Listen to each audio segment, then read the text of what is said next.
Ada yang lebih kasihan dari kamu yang nge-WhatsApp ke dia berkali-kali tapi cuma dicentang biru aja. Namanya juga perjuangan menggait pujaan hati. Walau nggak dibalas emot senyum, apalagi emot cium, setidaknya masih ada sisi romantisnya kan ya? Tapi coba anggota DPR, bukan romantis tapi tragis. Nggak dikasih senyum, langsung kicep. Udah dengar beritanya? Di tengah rapat kerja, ada anggota Badan Anggaran DPR RI yang mengaku ciut nyali melihat Menko Marves Luhut Binsar Panjaitan jarang senyum. Nyali saya ciut, Pak. Saya akan tanya, tapi Bapak nggak senyum. Dari awal Bapak sudah injek gas, kenceng banget. Gimana caranya saya masuk ruang-ruang itu? Mungkin memang bercanda ya? Bercanda kan ya Pak? Tapi dalam momen yang baru beberapa hari lalu, Pak Luhut juga bernada keras kepada anggota DPR. Gara-garanya soal tarif Borobudur. Kadang-kadang maaf teman-teman Bapak Ibu juga yang langsung kritik saya, nembak 12 pas, nggak tahu masalahnya.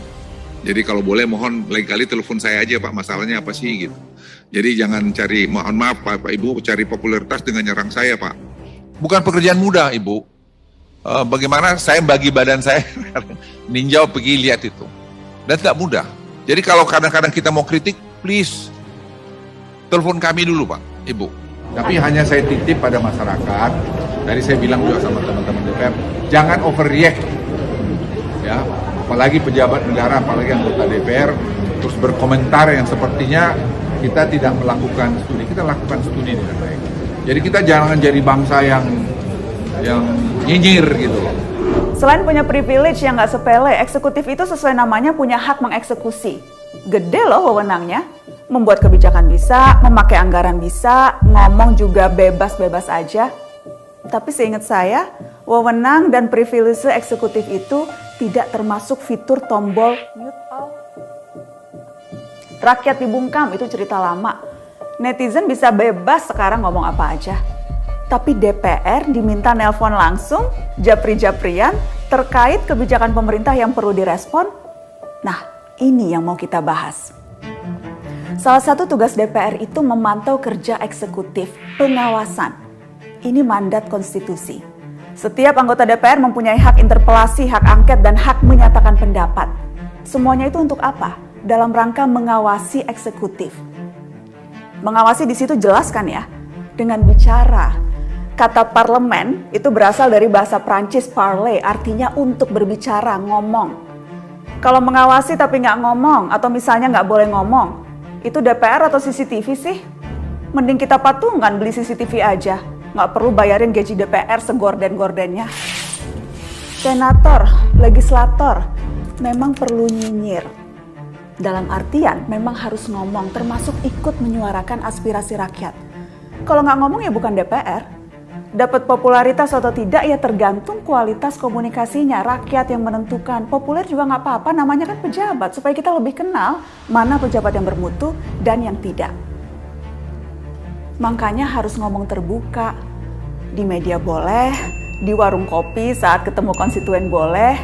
Yang sudah pasti wajib kalau ngomong di kantornya sendiri, di Senayan saat bertemu pejabat eksekutif. Kalau ngomongnya diem-diem di belakang layar, nggak diketahui publik atau lewat japri, seperti request Pak Luhut itu, bukannya jadinya konsultan ya? Pak Luhut tentu boleh dong, mau tersenyum atau tidak itu urusan privasi, kebiasaan, karakter nggak apa-apa. Kalau meminta anggota parlemen untuk tidak ngomong terbuka terkait urusan publik, meminta di japri saja kalau ada sesuatu, nah itu lain lagi. Persoalan publik sebaiknya tentu diungkapkan dalam ruang publik, forum, sehingga publik juga bisa turut mengikuti proses dan pertimbangan-pertimbangan yang ada. Bukan tempatnya dibahas dalam kemesraan chit-chat berduaan atau japri-japrian. Ini menggambarkan tata kelola negara kita yang masih kebiasaan ditangani secara informal, diam-diam, dari sebuah lorong gelap, tiba-tiba keluar sebuah kebijakan, dan mereka yang mempertanyakan ditodong, mana datanya untuk mengkritik. By the way, Big Data 110 juta warganet minta tunda pemilu, kayaknya belum dibuka juga tuh. Yuk, para anggota DPR lebih tajam. Yuk, bisa yuk. Cara mengawal pemerintah agar semakin bermutu adalah dengan menjadi partner diskusi yang kuat, setara, dan berintegritas. Masa karena Pak Luhut nggak senyum terus keder? Lah dikira rakyat selalu senyum sumringah, berseri-seri dengan kinerja para pejabat publik? Kan nggak juga. Apa perlu besok Semisal DPR bikin undang-undang yang enggak, kita kirimin aja foto-foto kita selfie cemberut juga, biar pada ciut.